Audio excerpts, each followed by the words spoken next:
На новинарско прашање за неговиот став за најавениот граѓански протест кој се организира преку социјалните мрежи,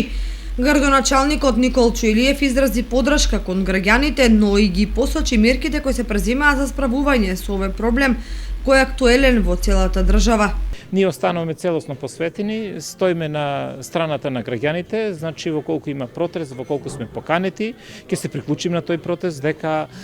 нашиот интерес и ние сме граѓани на оваа општина и поддршката апсолутно од локалната самоуправа во справувањето со овие проблеми ќе биде неограничена и се што стои како ресурс од страна на општина Кочани ќе биде употребен да се справиме и да ги решиме овие проблеми со загадувањето на општина Кочани. Тој ги напомена приоритетните мерки кои се преземаат од централната и од локалната власт и најави промени во законот со ригорозни санкции кон загадувачите. Работна група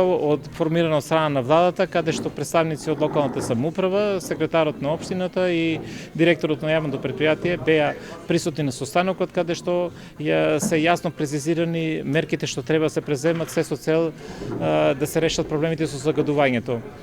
Она што е констатирано е заклучокот дека најголеми загадувачи како во другите општини, така и во општина Кочани се фирмите кои што имаат интегрирани дозволи и на вистина кај тие фирми ингеренциите на локалната самоуправа се никакви, значи немаме никакви ингеренции, меѓутоа она што ни стои на располагање секако дека упатуваме дописи, апели до